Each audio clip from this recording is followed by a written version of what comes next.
Hiya. Well, only one match for me this weekend. Very cold at this time of year, and to be honest, I like going out in the matches if they're there, but unfortunately at this time of year there's not always loads of matches available. So, but our Stainy League has been running well. We had over 50 anglers again this week. What's interesting about the Stainy is every year it's different. You think you know, the fishing or weights are similar, and it's just not the case. Every year ago, you never quite know what's going to happen, what's going to be the informed method, and what has happened this year is that other baits haven't been working as well. So when I say other baits, the primary bait for me is bloodworm and joker, and then baits outside of that, hemp, casters, they've just not been working very well at all. And it's interesting that this has been the case, because I think it's almost like made it so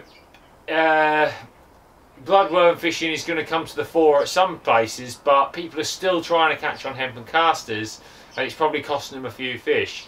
There is one end of the match length where I think hemp and casters have been worth a go, sort of maybe the top end, which we refer to 190s, 200s. There's a lot of boats there, and there seems to be a few other fish to catch on other baits up there, but the bottom end of the match length definitely seems to be dominated by bloodworm and joker as far as I'm concerned. So it's just the way I like to fish, and I think others have probably realised that they need to concentrate more on that in the last couple of matches, because there isn't as many fish on other baits. So what I've been doing is just what I sort of class as one of my standard approaches. I've been feeding some ground bait as always. I really like the Sooner Baits River ground bait. It's working really well for me.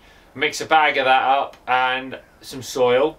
Usually introduce around about 50-50 at the start. 50% ground bait, 50% soil, to kick the peg off with some joker.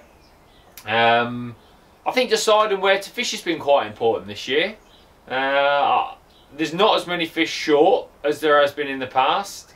I don't think you can rely on short as a reliable option. I think your two lines have to be, you know, you have to have a line close just to see if you can, it's a chance to win the match, but then you need two options a bit further out. So this week it was frozen when we got there, so I broke a hole in the, you know, big hole in the ice. I wanted somewhere to fish, so I broke a decent chunk of ice out, and I've decided on 12 metres and 10 metres as my two primary lines. Not really long, but long enough to keep catching all day. And then I've set up a short line just probably for a few perch and bits and bobs, but to be honest, I never really fished that at all because I knew that the other two were going to be more reliable.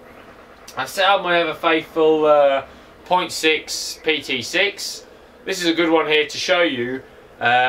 See, the bristle is very short. I always trim the bristles down so they're short, only because when I lower the bulk in, I've talked about it before, I lower the float in dead slowly, and when it settles, those last two droppers have settled, and it settles straight to the tip. So when it goes in, it settles down straight to the tip, rather than sort of lowering it and then having a long tip, just straight to a little tiny dimple on the water. And most of the time it's there for less than 30 seconds before I come back with a fish, or I miss a bite, or you know, you bump a fish, or whatever happens, something like that happens and you come back with the fish. And I think that having that set up right is very important. I've set up a 0.6 and a 0.4. I caught best on the 0.6, and then just before the match started actually, I decided on a gram as well, set up a gram float. I often set up pencils when I look for a bigger float, so something just happened up on here actually, something like that. But I haven't been doing that this year because I just found that you need a little bit more finesse. The weights haven't been as big, so I've been setting up a gram in the PT6 float, and I just set that up because I thought if it flows, I need the chance to really hammer them. And even though it was frozen, it did flow. We had about an hour and a half where it flowed steadily. It often flows for 30 minutes, an hour. Hour and a half is the max it ever does, and this week it did it a good, you know, it was probably just over an hour and a half. It flowed, and when it flowed, certainly for the first hour of it flowing, I caught fantastically well. The ground flow, I came back with one every chuck, rarely missed a bite, everything was going really well.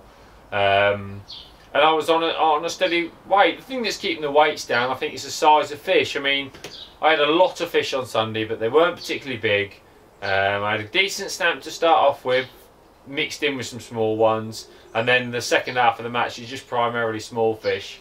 That seems to be happening for everybody. Try as I might, I can't keep that decent stamp of fish coming, but you know, it's certainly keep putting a few fish in the net, and then you're not going to be far away. So I kept going like that, and topping up with, I've just been topping up with soil, not been adding any ground bait in for the top up. I just think the ground bait's a nice way to get a fish in your peg, and then they just want the joker. So I just go topping up with soil, and I caught steadily, and I finished up weighing 10.14, which was second in the match. So I was very pleased with that.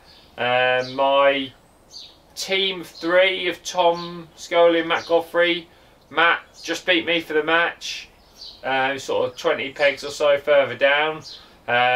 So we had a great result there in terms of 2 of us in the top 2. Tom won his section with £6 odd. So we did absolutely brilliantly on the day and won the day for the 3rd week running, which I think is a real achievement to win that, you know, to win the day in all 3 of the rounds is really good, and shows that we must have something. We must have something right to have those results. I'm sure that, you know, we've been drawing all right as well, because you know that those 2 things need to go hand in hand. So, yeah, a great result again. Like I say, second in a big match. I really am happy with that, and just enjoying my fishing at the moment. Love getting bites when it's freezing cold. You know, I counted my fish for half of the match, and then I can't seem to keep count all match. I get bored doing it, and I was well over 100 fish at halfway, so I expect I must have had near on 200 fish by the end of the match. So, you know, it was a good weekend. I've got the census challenge on the Stainy this weekend. I think it's the Stainy for the next 2 or 3 weeks, to be honest. And hopefully I'll bring you a few other videos looking at maybe a bit of how I'm setting up and things like that over the coming weeks, because you know, Stainy week in week out for a few weeks isn't that interesting, I guess. But I hope you've enjoyed this week, a little bit more detail on how I've gone to approach it. So yeah, run's going well. Hope yours is too, and I'll catch you later. Cheers, bye.